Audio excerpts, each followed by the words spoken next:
Hello everybody, Luke Schulte, field agronomist for Beck's Hybrids. Today we're in South Central Ohio and we're looking at some soybeans that we're starting to see the signs of SDS or sudden death syndrome.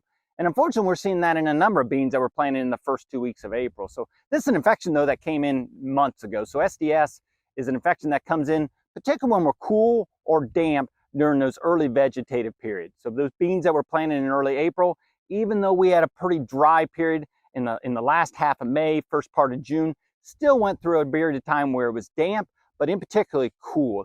The month of May, the month of June were very cool, as you well know. But now we're starting to see the signs of that infection that came in months ago because the plant is actually producing the toxins that are now resulting in this leaf necrosis. Now, identification is pretty important because it can be confused with some other diseases and like triazole overload, triazole fungicide, but it's probably the most commonly confused with brown stem rot.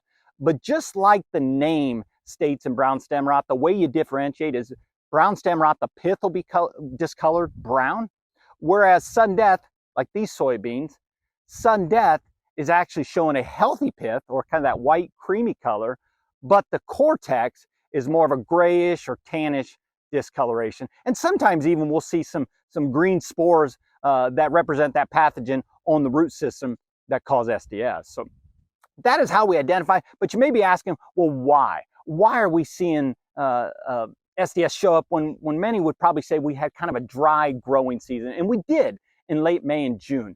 But I think we need to think about the context of the season. May and June, I already mentioned, were abnormally cool, over 10% behind in overall GDU accumulation. In some periods of that duration of time, we were particularly cool.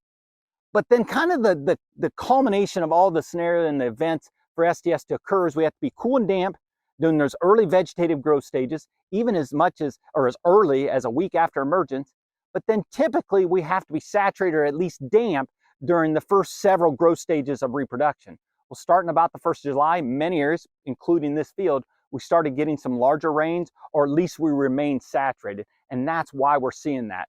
But the third reason why we're seeing more SDS show up that's really kind of more broad than variety specific is our air quality.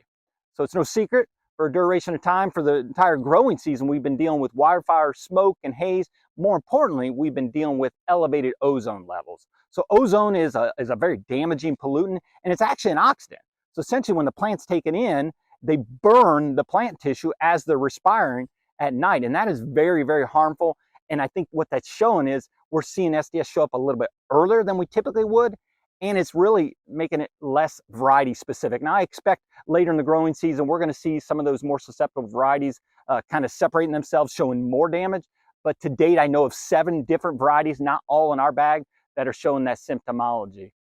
So more importantly, what do we do about it?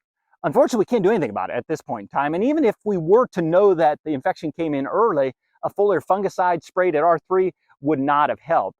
All we can do at this point in time is to kind of take some mental notes and to plan so that when these soybean acres go back, or these acres go back to soybeans, that we have a plan in place to minimize the infection, because the pathogen will still be here in these fields. So that involves variety selection.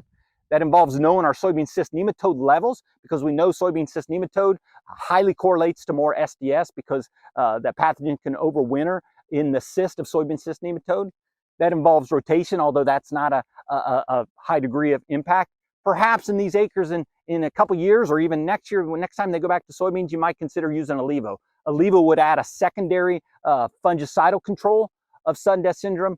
And then at kind of last resort, SDS infects the plant when it's cool and wet. So we may think about those acres and delaying planting. That wouldn't be my first preference. I would look towards those other methods to ultimately reduce the infection level. But just something we're seeing that has ultimately been magnified, I think in large part due to the air quality that we're observing throughout the growing season this year. So if you got any questions, please don't hesitate to give us a call. Thanks for tuning